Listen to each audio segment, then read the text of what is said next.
empezamos a modelar lo que es un proceso de deriva génica. Acuérdense ustedes que los procesos anteriores de migración, mutación y selección son básicamente procesos sistemáticos, ¿ya? Y tienen la gran ventaja en relación a que uno puede predecir el cambio de la frecuencia del alelo, ¿ya? En este caso del alelo que representa la frecuencia de Q, ¿ok? En cambio, los procesos dispersivos son procesos en los cuales uno no puede determinar el cambio, es decir, uno no puede predecir si el cambio es positivo o negativo, ¿ok? Y por eso es que este proceso se llama deriva génica, ¿ya? Y se llama deriva génica, obviamente, porque los cambios son erráticos, ¿ya? Particularmente en los casos anteriores, uno asumía que las poblaciones eran poblaciones grandes, ¿ya? En este caso, los procesos dispersivos ocurren en poblaciones pequeñas. Es decir, en cualquier población que ustedes manejen productivamente o en términos de su conservación, va a ser una población pequeña, ¿okay? Y por lo tanto, en ese caso, siempre van a tener que considerar los aspectos asociados a cómo manejar una población pequeña en base a la deriva génica, ¿ya? Y eso es lo que vamos a ver un poco hoy día.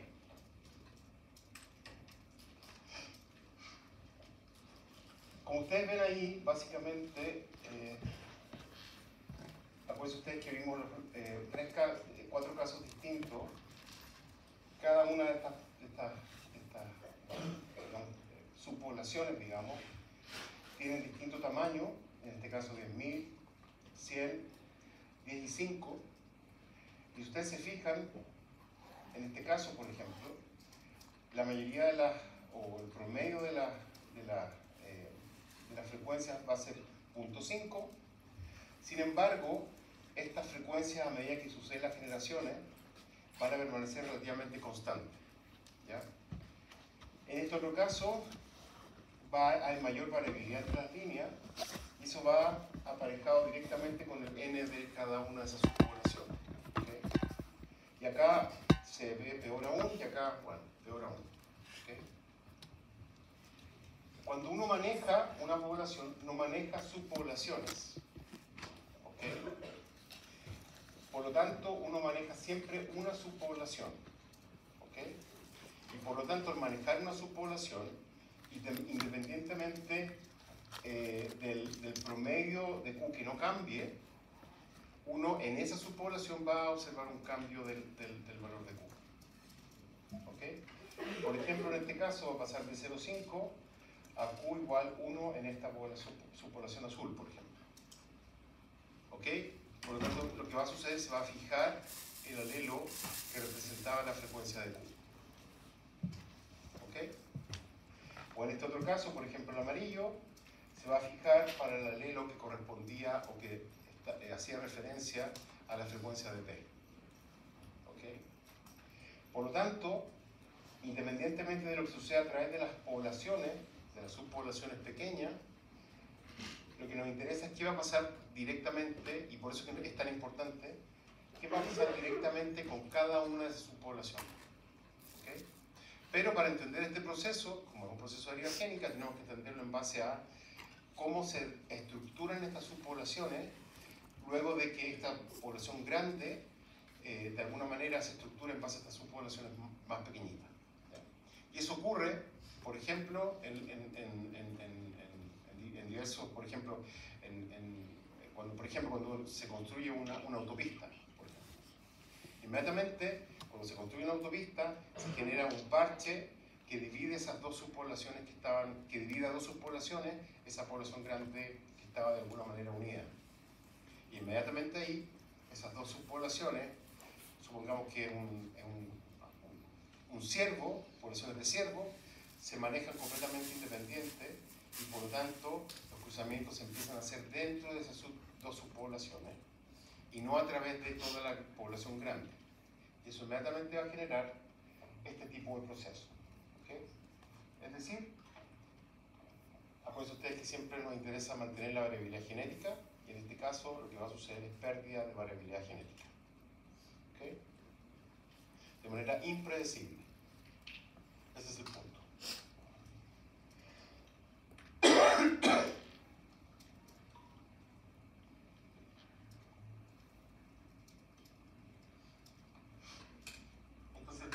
ustedes ven acá un ejemplo de una subpoblación de 10.000 animales comparada con una población de 10 animales. Esto es lo que va a suceder a través de la generación. ¿Okay? Por lo tanto, no es trivial, por ejemplo, en temas asociados a genética de poblaciones, por ejemplo, como conservación, el hecho de que uno tiene que manejar básicamente lo más posible este proceso de dispersión. ¿Okay? Que por lo demás, uno nunca va a tener una gran cantidad de animales en producción, por ejemplo. ¿Okay? Siempre uno va a trabajar con pequeñas producciones o pequeñas poblaciones pequeñas. Por lo tanto, siempre uno tiene que estar básicamente manejando la consanguinidad. Esto es simplemente la frecuencia génica. Y si ustedes ven, está la frecuencia de Q en amarillo, P en azul y la frecuencia de, básicamente, de H en una subpoblación. Y aquí pasa lo siguiente, que básicamente va a existir, pues, a través de todas las subpoblaciones, básicamente. Y vean lo que pasa, va a haber mayor cantidad de homocigotos y los heterocigotos que estaban presentes en las primeras generaciones van a desaparecer. ¿Ok? Y por lo tanto, va a existir, en este caso, una gran variabilidad entre las subpoblaciones, producto de este proceso de dispersión. ¿Ok? Pero lo más importante es que se va a perder los heterocigotos que estaban presentes originalmente en la población. Y como esta son poblaciones pequeñas, dentro de cada una de las subpoblaciones lo que va a existir es básicamente que todos los individuos van a estar muy relacionados unos con otros. Bueno, en un inicio, en los años 40, 50, la consanguinidad todavía se utiliza, por ejemplo, en plantas, porque las plantas son básicamente muy fáciles de producir líneas consanguíneas. ¿Ya? Y para generar los cultivares de ciertos vegetales y cereales, lo que se utiliza son poblaciones sumamente consanguíneas. ¿Okay? ¿Y por qué? Porque el mejoramiento genético generalmente se realiza en base a la selección de distintos cultivares homocigotos, clones. ¿Ya? Entonces se tiene una gran cantidad de clones y lo que se hace al final es seleccionar clones y no individuos dentro de una población. ¿Okay? Y lo importante de eso es que se crea una población que es sumamente uniforme y por lo tanto es una población que es muy fácil de predecir su comportamiento productivo. ¿Ya? Y esas son las semillas que se venden después en las cosas de genética de plantas. Por otro lado, al crearse estas líneas uniformes, cuando uno las cruza, lo que va a suceder es que se va a generar lo que se conoce como vigor híbrido. ¿Ya? Es decir, si ambas líneas parentales tenían un cierto valor promedio, el vigor híbrido se va a generar básicamente por sobre el promedio de ambas líneas parentales. ¿Okay? Por lo tanto, si ustedes cruzan dos líneas parentales y el promedio de esas dos líneas parentales es diferente al promedio de las dos líneas parentales por separado, y hay un cierto delta, ese delta corresponde a la heterosis. Y también se utiliza muchísimo en plantas. ¿Ya? Sin embargo, cuando es no intencional, ocurre en poblaciones pequeñas, como les decía, y en poblaciones seleccionadas, altamente seleccionadas, como por ejemplo las vacas lecheras. Las vacas lecheras son altamente seleccionadas y la forma por la cual se seleccionan los animales es en base a machos que generan machos seleccionados y por lo tanto, producto de la inseminación artificial, la diseminación de un grupo pequeño de toros genera muchísima consanguinidad y por lo tanto genera básicamente muchísimo pérdida de variabilidad genética. ¿Okay? Y en poblaciones pequeñas, bueno, hay una mezcla de todo. Bueno, en general, en la realidad, vamos a ver el proceso de variabilidad génica como, digamos, aislado, pero en general, en cualquier población, van a ocurrir procesos de selección natural, procesos de migración en algunos casos, procesos de mutación y procesos de deriva génica. Todo está intermezclado.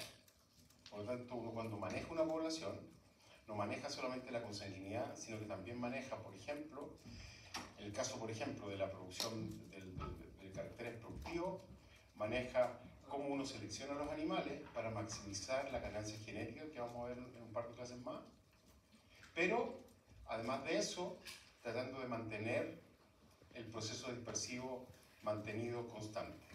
¿Ya? Y vamos a ver cómo se hace. Entonces, en una población pequeña, imagínense ustedes que, por ejemplo, tienen estos individuos, como se muestran los gametos, pero el problema es que cuando se generan los cruzamientos, porque por este pequeño tamaño, digamos, se va a generar que en la siguiente generación el valor de la frecuencia sea distinto. ¿Okay? ¿Por qué? Porque en cualquier proceso de muestreo, cuando el n que uno utiliza es muy bajo, va a suceder lo que se denomina un error de muestreo. Este error de muestreo lo que va a generar es que la representación de los alelos que estaban presentes en la generación anterior no va a ser idéntica de generación en generación. ¿Por qué? Por el proceso muestreo. ¿Okay? Que es al revés de lo que sucedía con Hardy-Weinberg, ¿se acuerdan? En Hardy-Weinberg, debido a que la población era grande, existía básicamente traspaso de genes de una generación a la siguiente de manera normal, en el sentido que no hay distorsión en la segregación, etc., se mantenían las frecuencias génicas y genotípicas, ¿se acuerdan? Acá va a haber un cambio. ¿Ya? Y el cambio, como les digo y lo repito, es impredecible. Ese es el problema. Entonces, la deriva génica básicamente ocurre debido al muestreo de gametos en una población pequeña, cuando la muestra que uno utiliza para generar la siguiente generación no es grande. También puede suceder, por ejemplo, si la población es grande, en un sentido censal, ¿cierto? Y esos individuos que tienen, por ejemplo, las pesquerías, o los peces marinos en general, tienen muchísima progenie, ¿cierto? Entonces es bastante tentador utilizar grupos pequeños de animales para generar la siguiente camada de progenie para la siguiente generación, ¿cierto? Pero eso genera mucha consanguinidad, porque estamos reduciendo básicamente la variabilidad en relación al número de animales que nos permite regenerar la población productiva de la siguiente generación, independientemente de que la población sea grande. ¿Okay? Por lo tanto, no necesariamente si la población es grande no va a existir consanguinidad. De hecho, los bovinos tienen valores censales de 4 o 5 millones de vacas en Estados Unidos, pero como vamos a ver más adelante, el tamaño efectivo de la población, que es una representación de la consanguinidad de la población, es muy bajo. 70, 100 animales. ¿Okay? Y como les decía, el cambio es aleatorio, completamente aleatorio.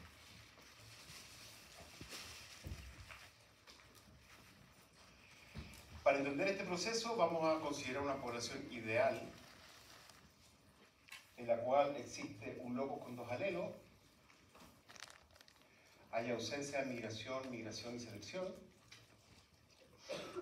las generaciones son discretas, es decir, de una generación a la siguiente se reemplazan todos los individuos que van a ser padres de la siguiente generación, es decir, no hay padres que generen individuos en dos generaciones distintas. El tamaño n es constante a través de las generaciones, los cruzamientos son aleatorios y se permite autofertilización. Y los cruzamientos están obviamente restringidos en base a estas subpoblaciones, dentro, a estos parches. ¿Ya? Y no hay diferencias de fertilidad en todas las líneas.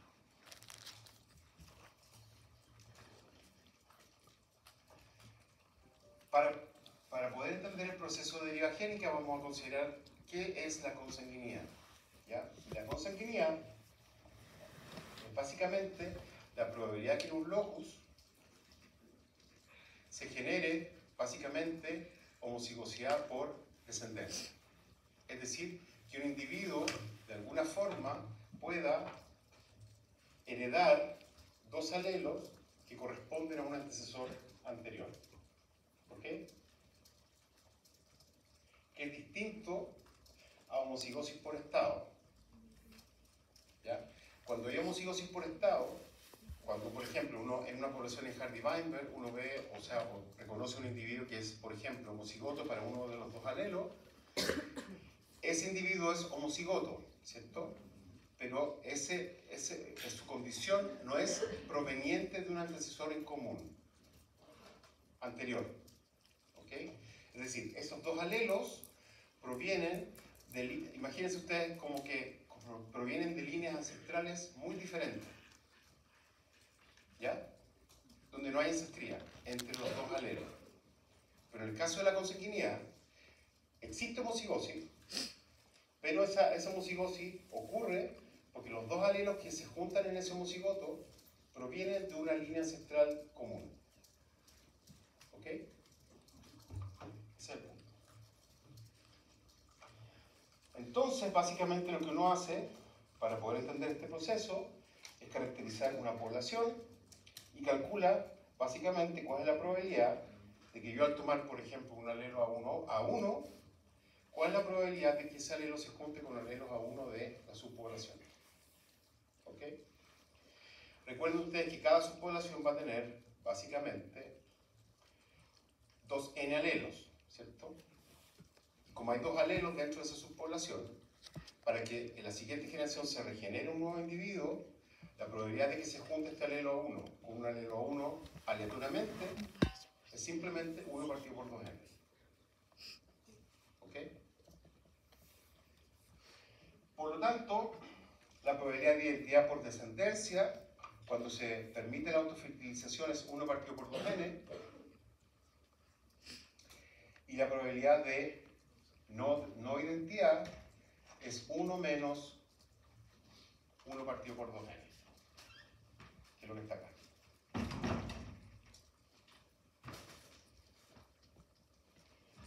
Uno partido por 2n, cuando básicamente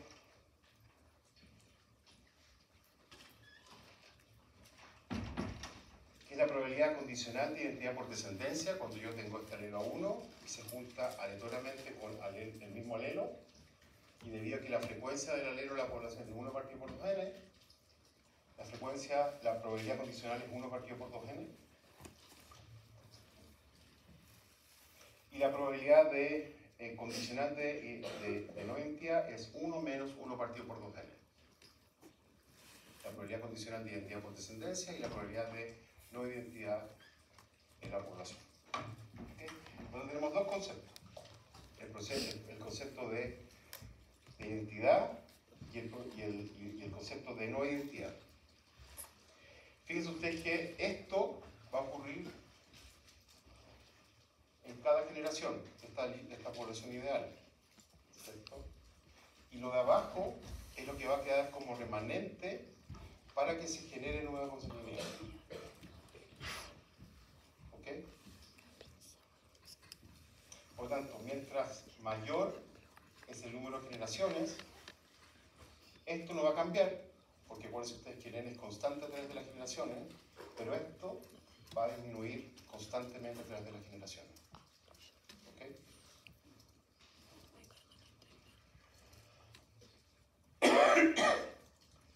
Por lo tanto, recursivamente, si tomamos en este caso la generación FT, a partir de la generación F1, que es básicamente el cambio de la consanguinidad de una generación a la siguiente, producto de este proceso, va a ser 1 partido por 2n. Y el remanente es lo que va a quedar de la generación anterior, que es la probabilidad de no identidad, que es lo que va a ir disminuyendo de generación en generación. ¿Ok? Producto de que aumenta de generación en generación la consanguinidad 1 partido por 2n. ¿Ok? La suma de estos dos valores es la consanguinidad de la generación en cuestión. ¿Ok? Que es diferente al cambio. ¿Ok? El cambio es 1 partido por 2n, pero el valor de f en la generación 1, por ejemplo, va a ser 1 partido por 2n. Sin embargo, cuando esto toma una forma recursiva a través de las generaciones, esto va a ser 1 partido por 2n más esto otro acá. Y va a ser la consanguinidad de la generación t. ¿Ok?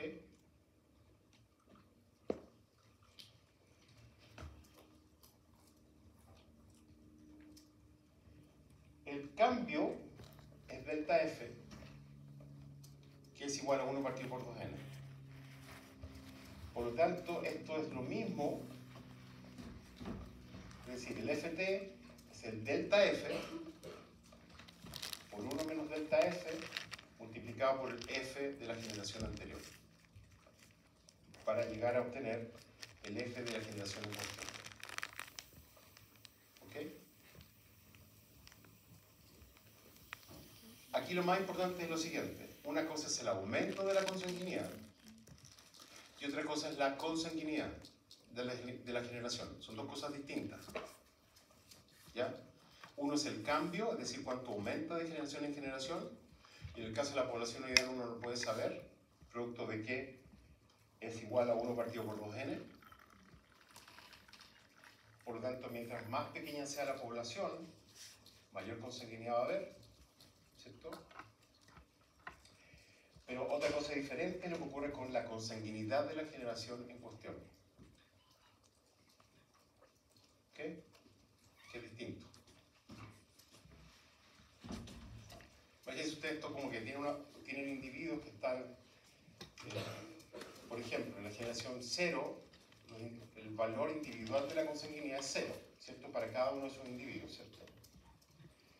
En cualquier población. Pero si ustedes aumentan las generaciones, van a observar que dependiendo de cómo hayan sido los cruzamientos de los individuos, va a haber individuos que van a provenir, por ejemplo, de cruzamientos entre parientes, y esos individuos van a tener un F que va a ser distinto al F de individuos que provienen de cruzamientos donde los padres no están emparentados.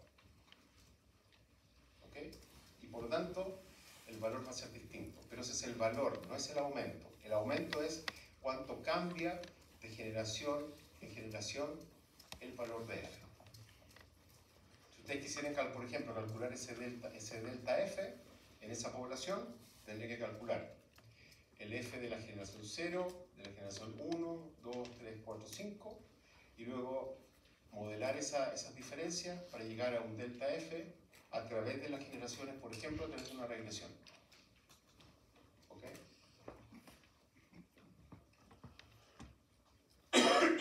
Las frecuencias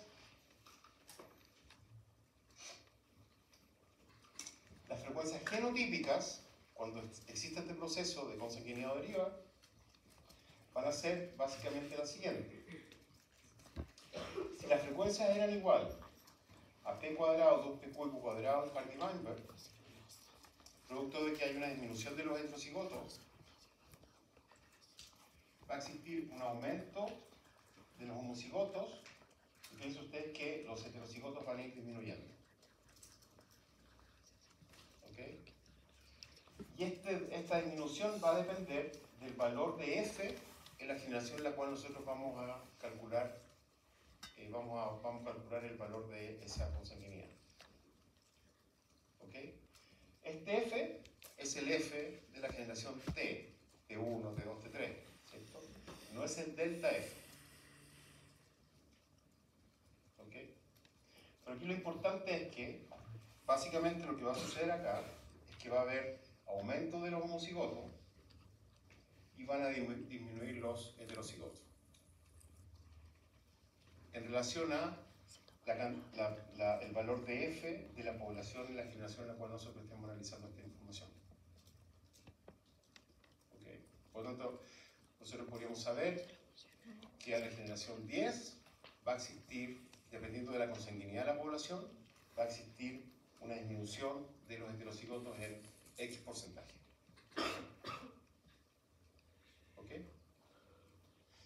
pregunta?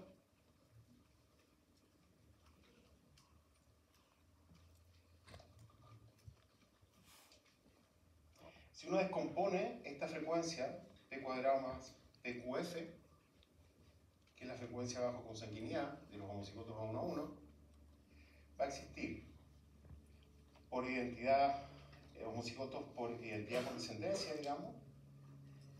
Estoy siendo redundante porque un homocigoto es idéntico, es decir, tiene dos alelos idénticos, ¿cierto?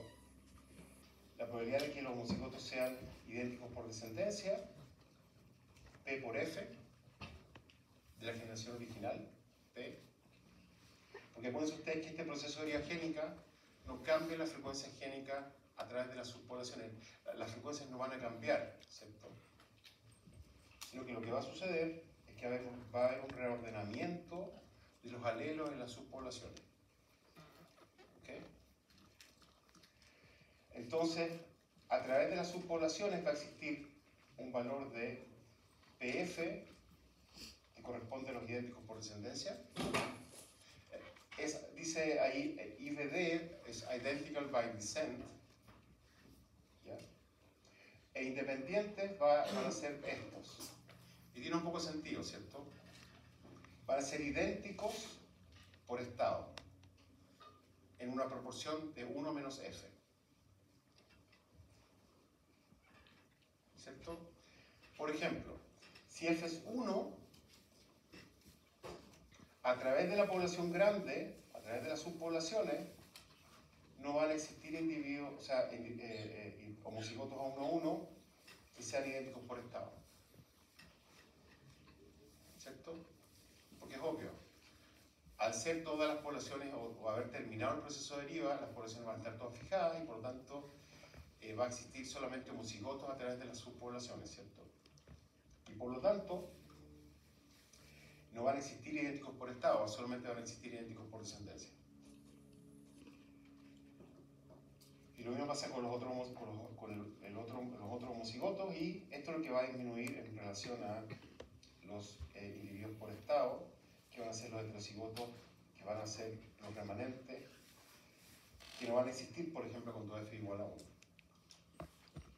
Si uno ve esto en base a todas las subpoblaciones como un conjunto, como lo veríamos si la población tuviera un equilibrio Barney-Weinberg, ¿cierto?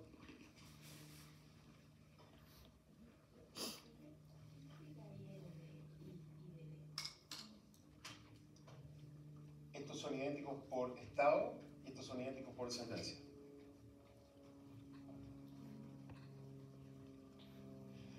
Entonces, lo que va a suceder es que la varianza de la frecuencia génica a través de las subpoblaciones va a ser máxima cuando este proceso genere esta consanguinidad máxima, ¿cierto? ¿Por qué? Porque todas las poblaciones van a ser distintas entre sí y van a estar fijadas, y por lo tanto la varianza entre las líneas para Q va a ser máxima, ¿cierto? Y por tanto, otra forma de ver este mismo proceso a través de la varianza del cambio de Q, ¿ya?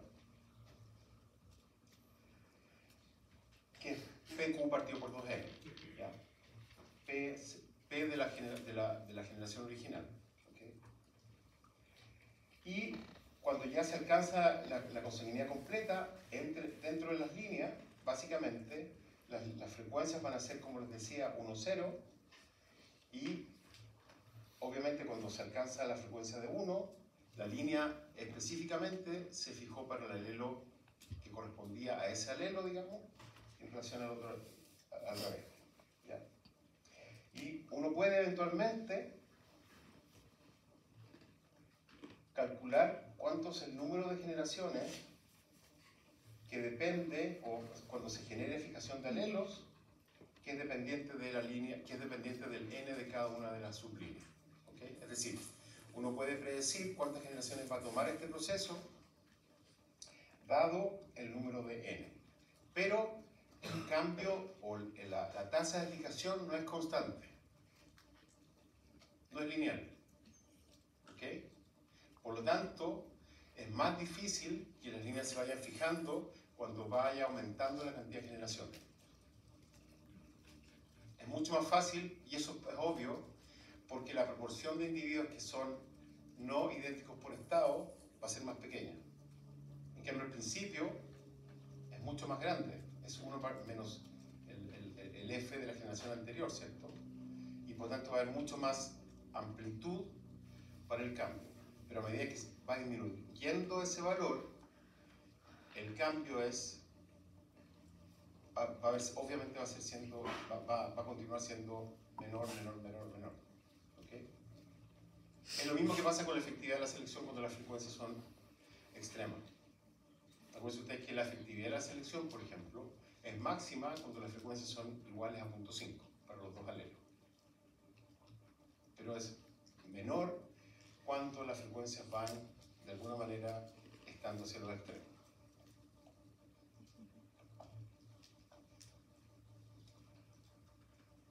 Entonces, básicamente, como ya les había dicho, cuando ya se completó el proceso de deriva, todas las poblaciones están básicamente fijadas para los alelos, independientemente de cuál sea, no sabemos cuál va a ser para cada una de las poblaciones.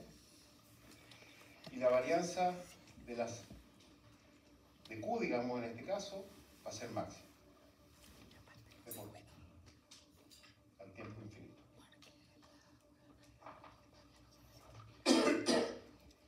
Y esto ya lo habíamos conversado. Entonces, para terminar, ¿cuáles son las consecuencias del proceso dispersivo? Básicamente cambios impredecibles de la frecuencia, ¿cierto? Que las poblaciones se diferencien entre sí, producto de este cambio en las frecuencias de Q.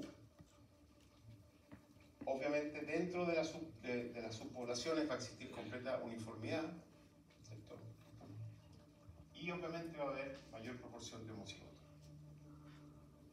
producto del proceso dispersivo. ¿Ya?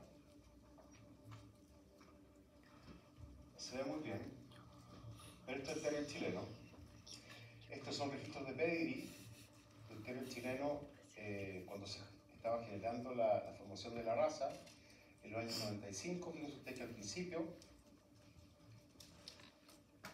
cuando los animales se mostraban de todos los posibles lugares donde había terrier, porque el terrier chileno se generó como raza hace relativamente poco, existía siempre, ¿cierto? En el campo y en la ciudad existía el terrier, ¿cierto? Siempre, pero no existía como raza.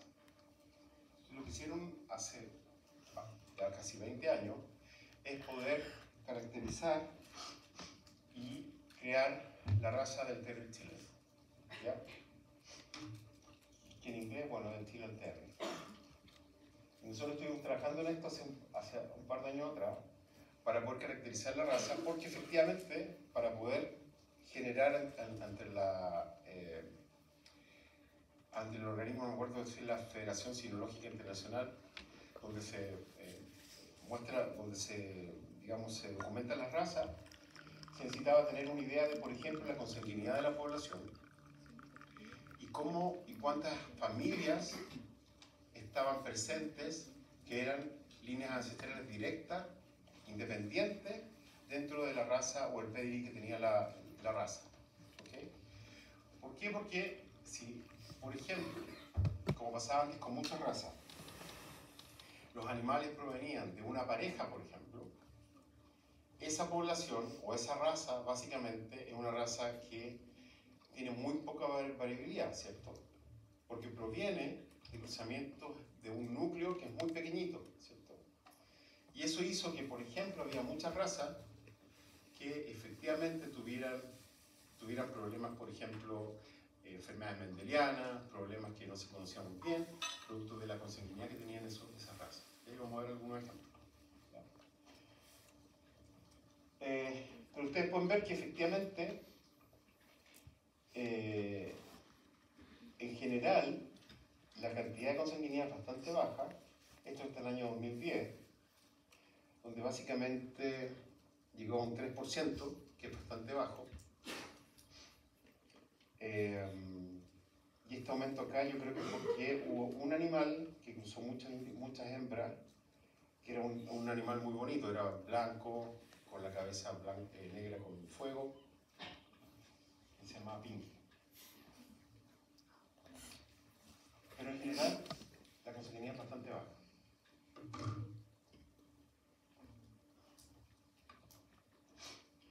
pero obviamente nosotros como genetistas y en general como las personas que trabajan en producción animal, no vemos una población ideal, ¿cierto? Porque una población ideal es bastante estructurada, tiene básicamente n individuos por subpoblación, etcétera, pero en general nosotros no vemos eso.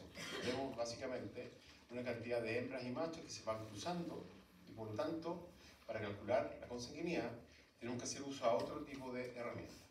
¿Ya? Sin embargo, obviamente, uno puede estudiar estas diferencias en base a estas condiciones que son, como se denominan, menos simplificadas, ¿ya? Como la población ideal. Entonces, para entender la consanguinidad es más fácil entender el concepto de tamaño efectivo poblacional. ¿Okay? El tamaño efectivo poblacional está directamente relacionado con el delta F. De hecho, el tamaño efectivo poblacional de la población ideal es N, que es el valor de la cantidad de individuos que generaban progenie en cada una de las subpoblaciones. ¿Ok? Por lo tanto, si uno en una población cualquiera puede calcular el delta F, el tamaño efectivo de la población va a ser simplemente 1 partido por 2 delta F. ¿Ok? Cuando tenemos condiciones menos simplificadas. Por ejemplo, cuando hay distinto número de machos y distinto número de hembras. O tenemos registros de PEGI, donde podemos calcular, como en el caso del terrier chileno, podemos calcular la consanguinidad o el cambio de la consanguinidad, por ejemplo. ¿Okay? Pero básicamente es el número de individuos que dará origen a una tasa de consanguinidad si básicamente los individuos se hubiesen mantenido bajo esas condiciones de población ideal.